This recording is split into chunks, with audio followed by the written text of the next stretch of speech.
আসসালামু আলাইকুম। আজ আমরা প্রেজেন্ট পারফেক্ট কন্টিনিউয়াস টেন্স এটি সম্পর্কে আলোচনা করব। সো এটি কাকে বলে, এর গঠন কি এবং কি দেখে চিনব এবং কিছু এক্সাম্পল দিয়ে আমি এই ভিডিওটি খুব সুন্দরভাবে আপনাদের সামনে উপস্থাপন করব। সো এই ভিডিওটি দেখলে প্রেজেন্ট পারফেক্ট কন্টিনিউয়াস টেন্স সম্পর্কে আর কোনো ডাউট আপনাদের থাকবে না, আর যদি ডাউট থেকে থাকে তাহলে অবশ্যই ক্লিয়ার হয়ে যাবে। সো প্রথমে ইংরেজিতে সংজ্ঞা। The present perfect continuous tense is used for an action which begin at some time in the past and it is still continue। কোনো কাজ পূর্বে আরম্ভ হয়ে এখনও চলছে এরূপ বোঝালে প্রেজেন্ট পারফেক্ট কন্টিনিউয়াস টেন্স হয়, অর্থাৎ পূর্বে আরম্ভ হয়ে এখনও চলছে এরূপ বোঝালে প্রেজেন্ট পারফেক্ট কন্টিনিউয়াস টেন্স হয়। যেমন বাংলা চেনার উপায় কি? বাংলা ক্রিয়া শেষে তেসো, তেসি, তেসে, তেসেন, ছয় ছয়, ছয় ছয় হস্যি, ছয় ছয় একের, ছয় ছয় একের দন্তান্ন, ছয় হস্য, ছয় হস্যি, ছয় একের দন্তান্ন ইত্যাদি উল্লেখ থাকে এবং তার সাথে সময়ের উল্লেখ থাকে। সো এটির একটি গঠন, সো স্ট্রাকচার, এটির স্ট্রাকচার কি? গঠন সাবজেক্ট থাকবে প্রথমে, প্লাস হ্যাজ বিন থাকবে বা হ্যাভ বিন থাকবে, প্লাস মেইন ভার্ব থাকবে, তারপর মেইন ভার্বের সাথে কি আইএনজি থাকবে, তারপরে সিন্স, ফ্রম এবং ফর, এই তিনটার ভিতরে একটা থাকবে, তারপরে অবজেক্ট। সো আমরা এখন দেখব এক্সাম্পল। আমি 2 দিন ধরে কাজটি করিতেছি। সো আমি 2 দিন ধরে কাজটি করিতেছি, কাজটা এখনও কি চলছে এবং শুরু হয়েছে কবে? 2 দিন আগের থেকে। আমরা জানি অতীতকালে কোনো কাজ শুরু হয়েছে এবং সেটি চলছে বোঝালে প্রেজেন্ট পারফেক্ট কন্টিনিউয়াস টেন্স হয়।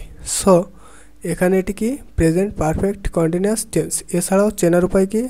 এখানে করিতেছি, এইটা হচ্ছে কি ক্রিয়া। সো ক্রিয়ার শেষে কি থাকবে? তেসি। এখানে এই দেখেন তেসি রয়েছে। সো অবশ্যই এটা কি present perfect continuous tense. So এর গঠন প্রথমে কি হবে? সাবজেক্ট। সাবজেক্ট এখানে কি? আমি কি? আই। সো আই, তারপরে কি হবে? হ্যাজ বিন বা হ্যাভ বিন, তাহলে আই হ্যাভ বিন। তারপরে কি হবে? Main verb. মেইন ভার্ব কি? 2 দিন ধরে কাজটি করিতেছি, তাহলে করার ইংরেজি ডু, তাহলে ডু। তারপরে ডুইয়ের সাথে কি এখানে কি রয়েছে? আইএনজি, তাহলে মেইন ভার্বের সাথে আইএনজি অর্থাৎ ডুইং। তারপরে দিস ওয়ার্ক। সো এখানে সিন্স, ফ্রম, ফর, এর ভিতরতে একটা বসবে এবং কখন কি বসবে আমি একটু পরে বলে দেব। তাহলে এখান থেকে কি নিয়েছি? For. So for 2 days। So এরপরে কি? সে 2 ঘন্টা যাবৎ পড়িতেছে। So he has been reading for 2 hours। সে সকাল থেকে পড়িতেছে, অর্থাৎ সকালে শুরু করেছে, এখনও পড়িতেছে। সো কাজটি পূর্বে শুরু হয়েছে এবং এখনও চলার জন্য বিদ্যমান রয়েছে। সো অবশ্যই এটি present perfect continuous tense. He has been reading since morning. সে 3 বছর যাবৎ এই স্কুলে পড়িতেছে। She has been reading in this school for 3 years। ছেলেবেলা হতে সে এখানে বাস করিতেছে। He has been living here from his boyhood. তারপরে কি? ফাইম গত সোমবার হইতে জ্বরে ভুগিতেছে। Fahim has been suffering from fever since Sunday last.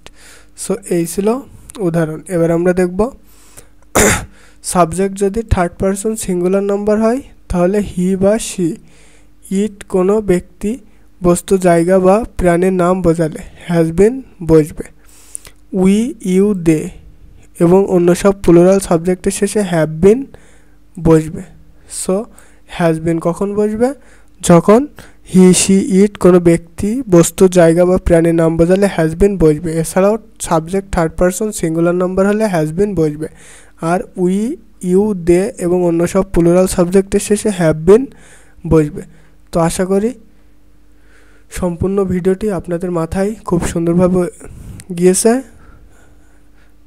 যদি ভিডিওটি উপকারে আসে অবশ্যই স্মার্ট ব্যায়াম চ্যানেলটি সাবস্ক্রাইব করবেন এবং সুন্দর একটি লাইক কমেন্ট করার অনুরোধ রইল এবং যা যা আপনাদের প্রয়োজন অর্থাৎ এমনও কিছু এড়িয়ে যেতে পারে যা আমি ভিডিওতে বলিনি, সো সেগুলো কমেন্ট করে আমাকে মনে করিয়ে দেন। আমি নেক্সট বার শুদ্ধভাবে আপনাদের সামনে এটি আরও ভালোভাবে উপস্থাপন করব। আসসালামু আলাইকুম, থ্যাঙ্কস এভরিওয়ান।